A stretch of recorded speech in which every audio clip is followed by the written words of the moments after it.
It was my first attendance at a major league sporting event, and I was at first in awe and then aghast by the crowd's assimilation.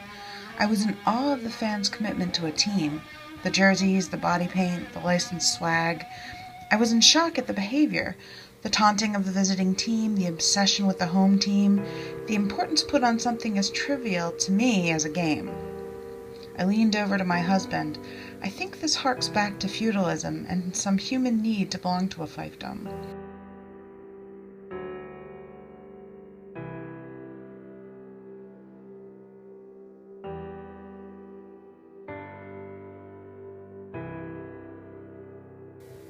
Truthfully, I had seen similar fealty at concerts, in school pride, in religious conviction, and in patriotism, but something clicked for me at that game.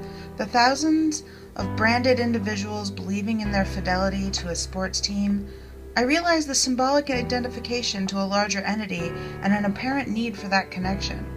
As an outsider, as someone who had never followed sports, it was a sociological study. As a designer, it was an observation in branding. At the heart of branding is semiotics, which studies and aims to codify the signs and the sign-using behavior within a culture. When viewed as cultural shorthand, the symbols with which individuals choose to brand themselves are links to self-identified social position. These visual clues link individuals to larger groups and communities that define and protect them. We brand ourselves to be a part of something larger than ourselves, and to situate ourselves socially through fanaticism, religion, nationalism. When we adopt a brand and label ourselves, we abdicate our choices and opinions to a common belief system. We subscribe to a tenet. We adopt a set of guidelines. In short, we give up a personal identity for a group one. We relieve ourselves of responsibility, objective observation, and critical thinking, and we assume groupthink. As a part of a group, one does not have to develop a personal compass. Groupthink gives subscribers a vocabulary, reasoning, and its own history and point of view. Members do not have to critically assess or listen because they have preordained answers and a group of like-minded individuals to back them up. We surround ourselves by those who tell us that we are right. Just like soldiers on a battlefield, branded individuals can easily find and identify each other. Flags are symbols of exclusivity as well as inclusivity. They indicate boundaries, both physical and social, which are based on the cultural meanings encompassed by the symbol. Flags visually signify ally from foe, channel national attachment, and symbolize citizenry and membership in a nationalized group by condensing numerous ideas, aesthetics, and emotions into a single symbol. The American flag is a mark of a strong brand and connotes nationalist belief and fervor. The symbol is ubiquitous and used in ways it was never initially intended, and curiously at that. Considering the application of this symbol to the posterior of an individual is, well, let's just say it leads to a tangential conversation.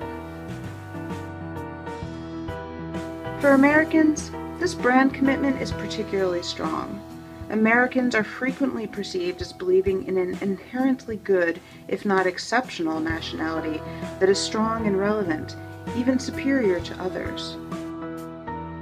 Studies have given compelling evidence that the American self-image includes a sense of superiority over the remainder of the world, and the American flag captures this aspect of the American self-image and a sense of nationalist superiority.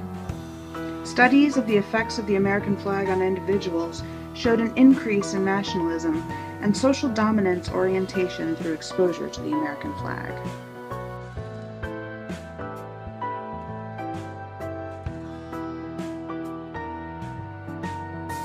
What is perhaps the most amazing aspect of the brand of the American flag is the willingness of American citizens to pledge an allegiance to it. I pledge allegiance to the flag of the United States of America and to the republic for which it stands, one nation, under God, indivisible, with liberty and justice for all.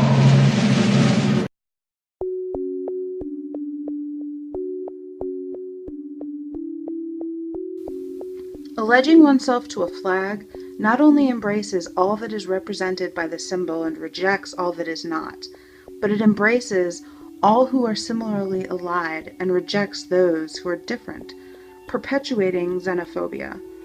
The fervor surrounding the flag produces an attachment to the United States and a sense of nationalism rather than patriotism.